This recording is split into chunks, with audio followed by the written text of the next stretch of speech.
Hello, my name is Luis Gerardo, and I am a seminarian for the Archdiocese of Los Angeles.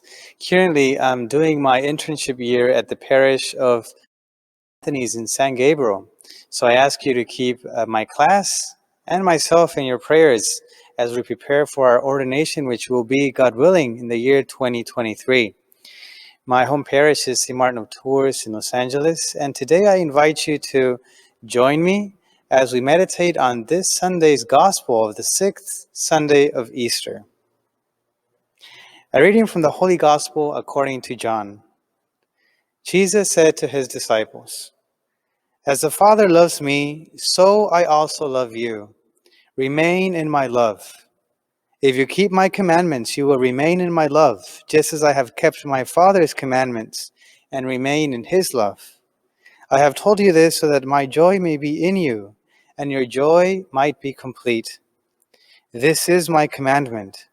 Love one another as I love you. No one has greater love than this, to lay down one's life for one's friends. You are my friends if you do what I command you. I no longer call you slaves, because a slave does not know what his master is doing. I have called you friends, because I have told you everything I have heard from my Father. It was not you who chose me, but I who chose you and appointed you to go and bear fruit that will remain, so that whatever you ask the Father in my name, he may give you. This I command you, love one another." The Gospel of the Lord. Brothers and sisters, this Gospel, in a sense, is reminiscent of last Sunday's Gospel when we heard about Jesus, the vine, and we, the branches. And he asks us to remain in him, that is, to be united with him. And the second reading from this Sunday's Gospel, if you do have a chance, go and look at it. It does say, God is love. And that really puts this Gospel reading into perspective. Because if God is love, then all that speculation we can do about God becomes concrete when we enter the dynamics of love. Because when we enter these, then we get to know God, and God reveals himself to us, because that is what love is. So instead of speculating sometimes and calculating abstract notions, if we really want to encounter the Lord, if we really want to know him as he is, let us love one another. Jesus says, "Love one another. This I command you." Because when we follow the logic of love, love seeks to reveal itself, seeks to show himself, to give himself to somebody else. And that is what Jesus does. He reveals the Father to us in his love. God reveals himself. He wants to be known. He wants to be loved.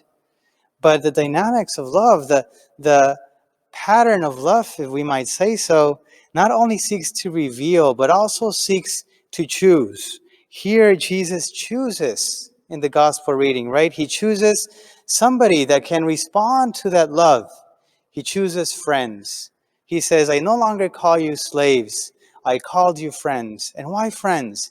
Because if we follow again this dynamic of love, love is seeking a response, not the response of a slave, because a slave does not love the way that a friend does. And so love reveals, love chooses, but also love appoints. That is, love sends forth. Once we experience this love, once we see that God is love, that it is very hard to contain this overwhelming fire within us, that we are pushed forward, and as Jesus says in the gospel, to bear fruit, and not just any fruit, but fruit that remains. Brothers and sisters, if we want to get to know God, let us recourse to love. Let us follow the dynamics of love. Let us enter into this pattern of love, because in the means that we love one another, we will discover God, who is not just lovable acts, but love itself, who reveals, who chooses, and who appoints. Amen.